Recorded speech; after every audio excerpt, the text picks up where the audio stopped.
25వ సర్గము. సీత రాక్షస స్త్రీల మాటలను నిరాకరించి శోకసంతప్తయే విలపించుట. క్రూర స్వభావముగల ఆ రాక్షస స్త్రీలు మిక్కిలి భీతిని గొలుపుచు పరుషములైన వచనములను పలుకుచుండగా వారి మాటలను విని జానకి విలపింపసాగెను. ఆ రాక్షస స్త్రీల మాటలకు మిక్కిలి భయపడినదై సాధ్వియైన సీతాదేవి కన్నీరుగార్చుచూ గద్గద స్వరముతో మాటలు తడబడుచుండగా ఇట్లు పలికెను. ఒక మానవకాంత రాక్షసునకు ఎన్నటికినీ భార్య కాజాలదు. నన్ను మీరు మీ ఇష్టానుసారము తినివేసినను సరే, మీ మాటలను నేను ఏమాత్రము పాటింపను.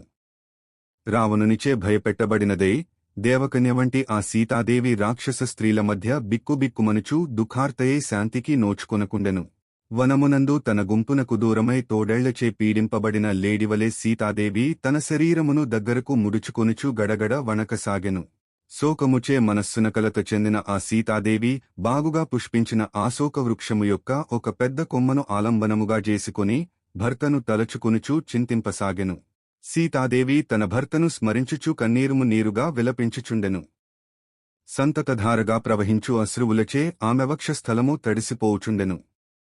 ఆమె శోకమునకు అంతమే లేకుండెను. పెనుగాలికి వంగి నేలను తాకుచున్న అరటి చెట్టువలే ఆ సీతాదేవి రాక్షస స్త్రీల భయమునకు వణకుచూ వెలవెల బోవుచుండెను.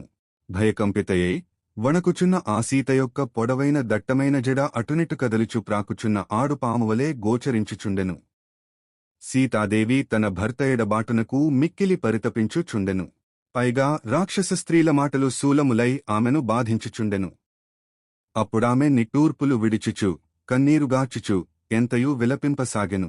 దుఃఖముతో కుమిలిపోవుచున్న సీత, హా రామ, హా లక్ష్మణ, అయ్యో అత్తయేన కౌసల్య, అయ్యో సుమిత్రాదేవి అని వాపోయెను.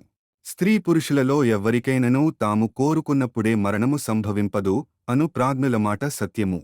రాముని ఎడబాటునకు లోనై ఈ విధముగా రాక్షస స్త్రీలచే బాధింపబడుచు క్షణకాలమైనను నేను జీవించి యుండరాదు. కాని ఇంకను నేను జీవించి యుండుటను బట్టి పండితుల మాట నిశ్చయమని తోచుచున్నది. సముద్రమధ్యమున ఒక నిండునౌక పెనుతుఫానుకు లోనే కకావికలైనట్లు దీనావస్థకు గురియై శోకభారముతో నేను అంతరించిపోవుదును. నిజముగా నేను దురదృష్టవంతురాలను. రాక్షస స్త్రీలకు అధీనురాలనై నా పతిదర్శనమునకు నోచుకొనక జలప్రవాహము ధాటికి శిథిలమైన గట్టువలే నేను శోకముతో కృంగిపోవుచున్నాను. నా పతియైన రాముడు పద్మదళాయతనేత్రుడు, సింహమువలే పరాక్రమముతో గంభీరముగా నడచువాడు, కృతజ్ఞుడు, ప్రియముగా మాట్లాడువాడు. అట్టి నా నాథుని దర్శనము అబ్బినవారు ఎంతయూ ధన్యాత్ములు. సద్గుణ సంపన్నుడుగా జగద్విఖ్యాతుడైన శ్రీరాముని ఎడబాసిన నేను తీక్ష్ణమైన విషమును మృంగిన దానివలే జీవించియుండుట దుర్లభము. నేను పూర్వజన్మలో ఎట్టి పాపమును చేసుకుని యుంటినో ఏమో, ఇప్పుడు నాకు భయంకరమైన మిక్కిలి దారుణమైన ఇట్టి దుఃఖము దాపురించినది. రాక్షస స్త్రీల అధీనములోనున్న నేను రాముని చేరజాలను. కనుక అంతులేని శోకములో మునిగిన నేను జీవితమును చాలించుటయే యుక్తము.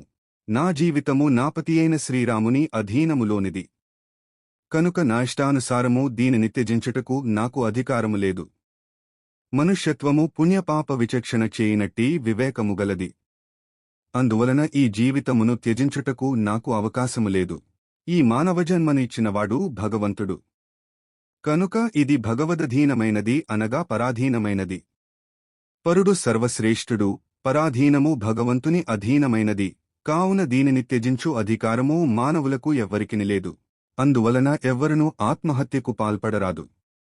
అట్లు చేయుట మహాపాపము, భగవదపచారము. వాల్మీకి మహర్షి విరచితమై ఆదికావ్యమైన శ్రీమద్రామాయణమునందలి సుందరకాండమునందు ఇది 25వ సర్గము.